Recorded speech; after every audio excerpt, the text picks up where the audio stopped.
I was talking to one of my friends the other day, and we got onto the subject of homosexuality. And we started discussing why it's considered to be okay, or why is it okay?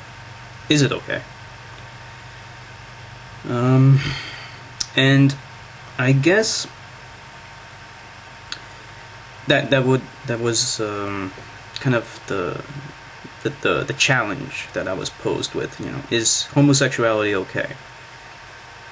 And I said it doesn't really matter if it's okay or not. I mean, because okay, you know, what does okay mean anyway? It's subjective. What's okay to one person is utterly unacceptable to somebody else.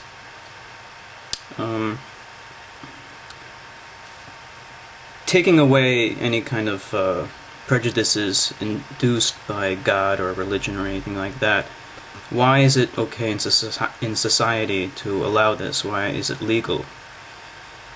And I guess my friend eventually posed another point, like, well, if homosexuality is okay, why is incest not okay? Or why is bestiality not okay? Well, first of all, why is incest not okay? Well, because of inbreeding, right? Because of genetic deformations and the likelihood of recessive genes, negative recessive genes being expressed in phenotype and things like that. And you have a higher probability of these negative things coming about. But then he said, well, what about birth control? And then I said, that's a good point. Or what if you have an old man who wants to fuck his 18-year-old son? Obviously, you can't have offspring in that kind of situation. And, well, why is that okay? Why is that not okay, then? At that point, well, we still consider that to be not okay. You can't have an old man fucking his son. Well, I said because it's disgusting. Well, some people think homosexuality is disgusting. So why is it that homosexuality is okay, but incest isn't? And finally, I responded like this. It really doesn't matter. It really doesn't matter what's okay and what's not okay, actually. As long as no one's being hurt. And no one's being hurt in either situation. Fine. Now we move on to the next point. It's because there's more people in favor of homosexuality. That's really what it comes down to. There is a stronger movement in favor for it. More people are demanding this to be legal, for homosexual marriage to be legal. They're demanding this. Even though they are a minority, they are a large and vocal minority. And if there's enough people feeling like they're being oppressed, then we have to take their demands seriously, because freedom is extremely important. In this day and age, it's the most important thing.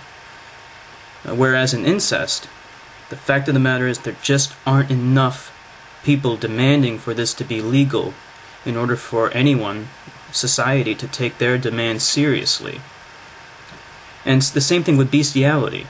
It's the amount of people that are in favor for bestiality is extremely low compared to the amount of people that are in favor for homosexuality. You could argue that no one's being hurt in the case of bestiality. Hey, maybe the dog enjoys being fucked up the ass for all we know. But the reason why we're against it is because, first of all, we think it's disgusting and wrong, but also because there just aren't enough people in favor for it. But I could actually see one day in the future that this might change for bestiality. If you can kind of believe that. I sometimes go on IMDb and I look at their forums and shit like that. And I would sometimes peruse the Lion King forums, just for the fuck of it, and Lion King 2, and you won't believe how many girls are on those forums talking about how Simba is so hot, and how that darker lion in Lion King 2, I forgot his name, how he's so dark and dashing and handsome and hot. And some people are freaked out about that because it's a fucking lion. But here's what I had to say. They're not actually lions. Disney anthropomorphized these things. So they're not lions, they're humans stuck in a lion's body. You see, when a human falls in love with someone else, they don't fall in love with their physical appearance, actually. Physical appearance is what gets them there in the first place. But they fall in love with their mind. The mind is what keeps them there. So when you have an anthropomorphized animal, it's not an animal, it's a human now, because of the mind.